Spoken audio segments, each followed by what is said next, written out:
All right, so yesterday was an absolutely brutal day if you're a Seattle Mariners fan, and I do deeply apologize. I low-key wanted to see the Jays pull it out. Joe Carter, give him the 33rd anniversary of his, or 32nd anniversary, rather, of his walk-off home run. I like Joe Carter. I like the Jays. I wanted to see them pull this thing out, and they did. But nonetheless, I feel for you Mariners fans. It's very hard. Jays looking for their third World Series all time. They won in 92. They won in 93. It'll be their third World Series, but their first in over 30 years. So let's talk about this game. Actually, last week I posted a video, and it was teams that have come back down 2-0. I'd like to continue that series as the baseball postseason progresses and comes to a close, of just teams that have come down 2 or 3-0 and do a Sox one even. But I do want to talk about last night specifically. Blue Jays, they've showed it time and time again. They are relentless. Their bats are relentless. Their offense is relentless. And George Springer is a postseason phenom. His 23rd postseason home run. He's third all time behind Manny Ramirez and I believe Jose Altuve on that list.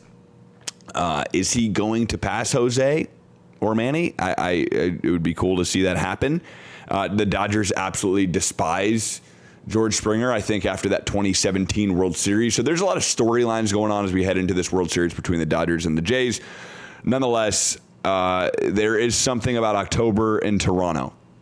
We saw it with Edwin Encarnacion in 2016.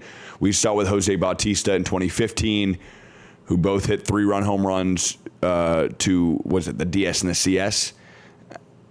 Or was it both just the DS? I think one was a wild card game, and one was the DS with Jose Bautista. And Encarnacion, I believe, was the wild card game. Nonetheless, it is common with Toronto home runs, and then obviously the infamous Joe Carter walk-off in 93 to win the game, also a 3-run shot. Let's just get to the 7th inning here of this game. We got Kevin Gossman on the hill dealing with Julio Rodriguez, who solo homered yesterday.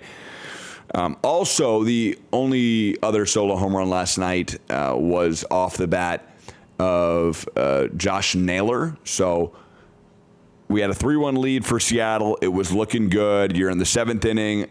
I was on a hike up at Alta, and I thought the game was over. 3-1. I'm headed back down, 7th inning. And I turn on the radio on. It's the 7th inning, and here we go.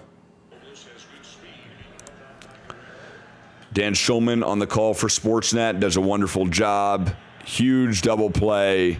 Julio Rodriguez grounds into 6-4-3. We're back to the bottom of the 7th now. Kiner Falefa singles into center field.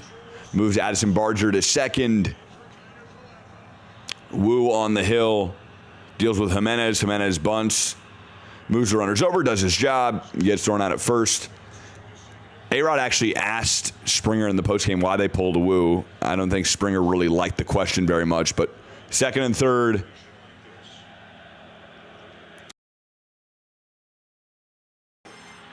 Edward Bizardo on the hill, and that is absolutely decimated in the left field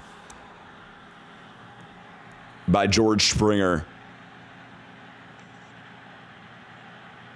And he is amped up, and Toronto is absolutely electric. They were waiting all game for it. Monday Night Baseball, the night before it was electric. The energy, I don't think, was anything palpable as this on that home run. I mean, look at that, man. It was a sinker ball. It just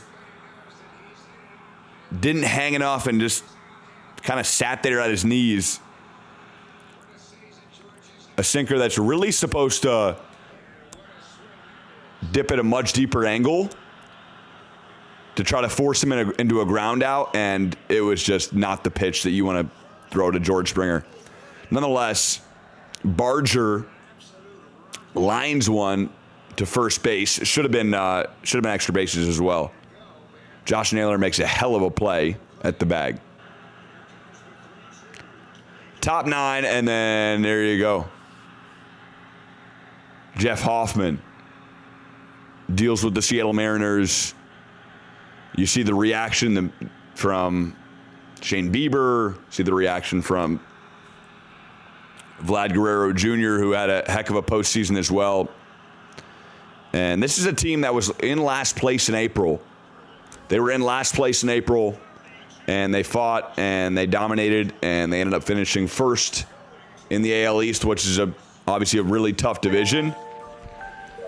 So I don't know what to say.